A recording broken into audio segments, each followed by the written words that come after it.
पीले दांत वाली बहू। रंजना कभी ब्रश नहीं करती थी। उसे कितनी बार उसके माँ बाप ने डांटा, लेकिन उसका कोई असर उस पर होता ही नहीं था, जिस कारण से उसके दांत पीले पीले हो जाते हैं।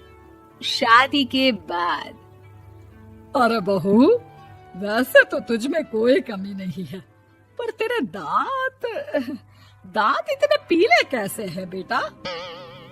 कैसे मतलब? कोई सर्जरी थोड़ी ना कराई है।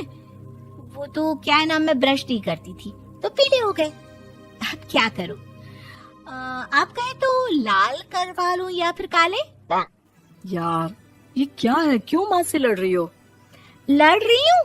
अरे मैं लड़ रही हूँ या ये बोल रही है कि दांत पीले हैं, पीले।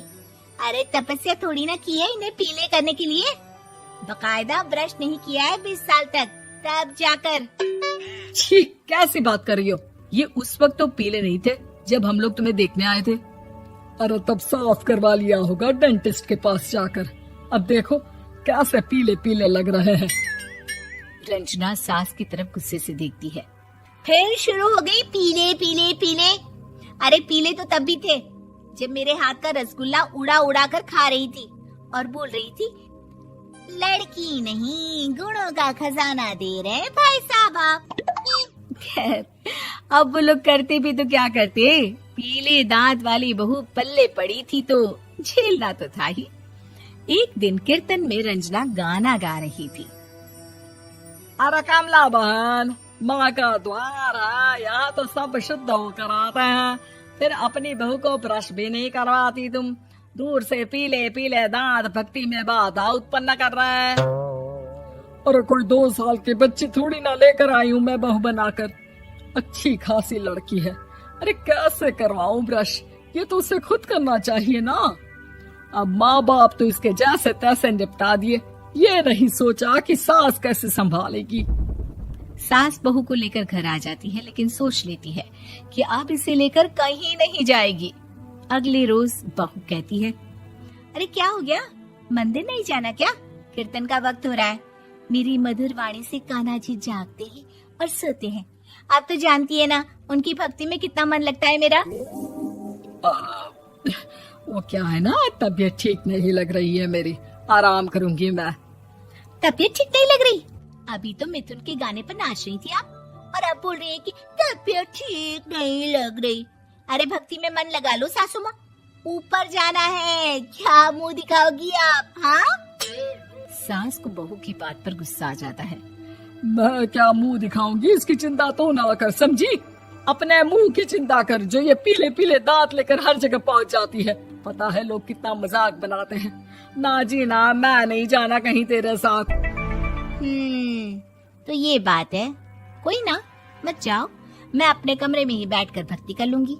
ऊपर वाला दांत थोड़ी ना देखता है, मन देखता है, भावना देखता है।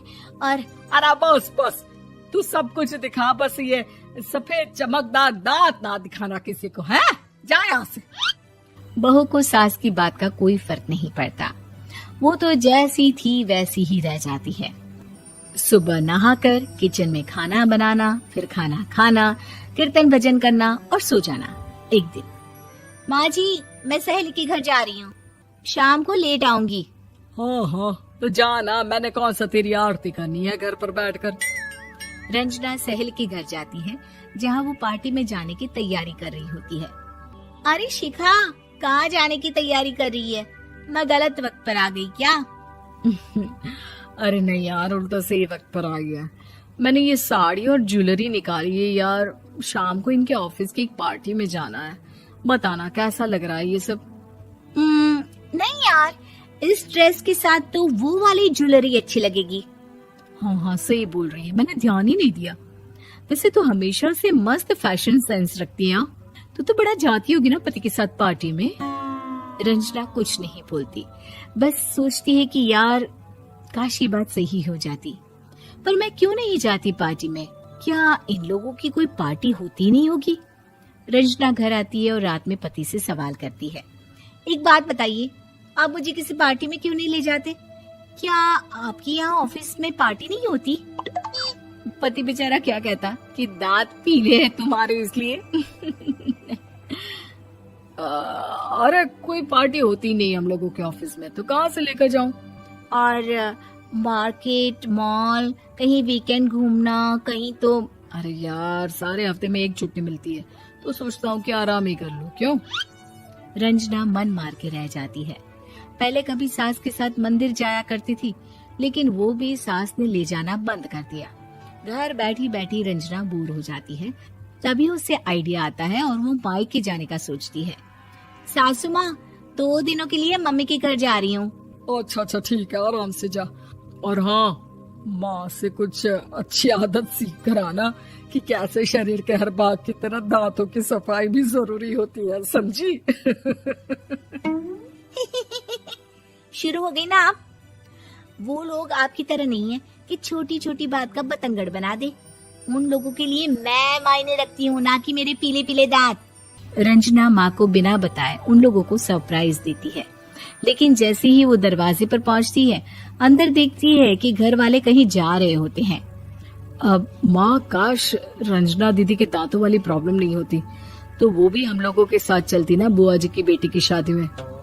हाँ बेटा, लेकिन अब उसे कौन समझाए कि उसको उसके पीले दांत नहीं दिखते, लेकिन उसके आसपास के लोगों को कितना एम्बैरेसिंग फील कराते हैं। मुझे तो कितनी बार उसके स्कूल की टीचर ने शिकायत की कि उसके साथ कोई लड़की बैठना भी नहीं चाहती, और ना ही कॉलेज में कोई उससे बात करना चाहता था। लेकिन पता नहीं क्यों उसे ये बात समझ में ही नहीं आती। कोई कमी नहीं है उस लड़की में, बस यही कि दांत पीले हैं। वो तो भला हो जीजा जी और उनकी माँ का, जो दीदी को जैसी है वैसे ही रखा हुआ है। रंजना को अपने घर वालों की बात सुनकर बहुत दुख होता है। वो सोचती है कि वो क्या करे, लेकिन फिर वो सीधा डेंटिस्ट के पास जाती है, अपने दांत चमकाती है और कसम खाती है कि वो रोज ब्रश करेगी। अरे क्या हो गया? तुम तो 2 दिनों के लिए गई थी ना, पर कोई ना, अच्छा है, चलो आ गई तो। रंजना सास के सामने आकर खड़ी हो जाती है और पूरी स्माइल करती है, उसके चमकदार दांतों को दिखाती हुई। हैं? चले मंदिर। माँ, मुझे माफ कर दीजिए, मैंने आप लोगों को बहुत एम्बैरेसिंग फील करवाया। मैं आज से रोज ब्रश करूंगी।